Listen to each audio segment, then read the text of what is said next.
In one of your reports, you mentioned that when the going gets tough in the economy, the experts go to legends like T. Boone Pickens or Jack Welch. Who do you think the next generation or the next crop of experts are that can take over? Boy, that's a very good question. You know, I think we will find them over time.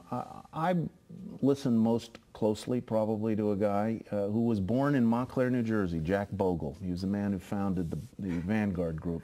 Interesting fellow. He's in his 80s now, so he's not part of the next generation of investors. But his common sense, and he's written many books. Go on Amazon, look him up, Jack Bogle. He'd be a good guest for your program, by the way. You're writing it down, aren't you? That's great. He's a magnificent guy with a wonderful story to tell. He had a heart transplant about 15, 20 years ago, a successful survivor of that.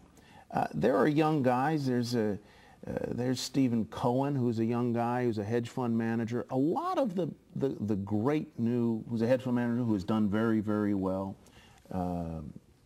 Griffin in Chicago, another hedge fund manager, may be one of these guys who you are going to look back on in 15 or 20 years and say that was one of the smartest people out there.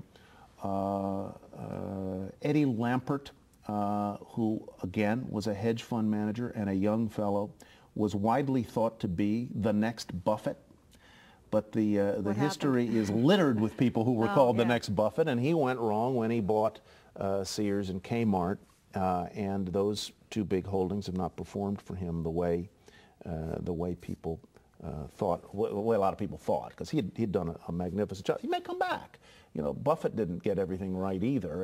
And talking about Warren Buffett. Warren Buffett, yes. And I think a lot of people want help in understanding what happened. Have you read any books lately that lay it out? No books. I'll tell you the writer that I like to read, no books specifically on the financial crisis, though there's a very good one out just now by my colleague David Faber about the crash and the meltdown. And he might also be an interesting guest for you to have on. It's out today, actually, David Faber's book, and I'll have to think hard. I'll come back to the title of it. It's going to skip my head. I'll tell you the writer that I like very, very much. There are really two of them. One in the New York Times is Joseph Nocera.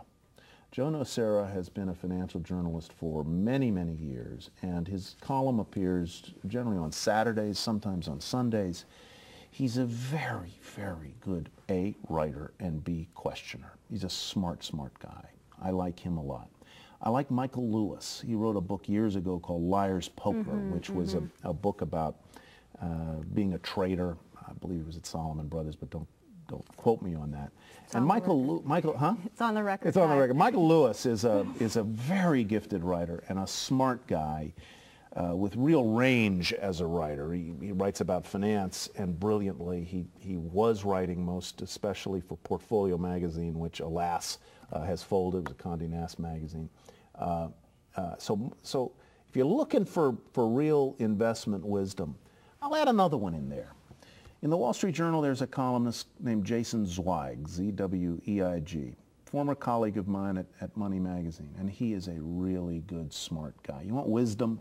Go read Jason, go read Nocera, go read Michael Lewis.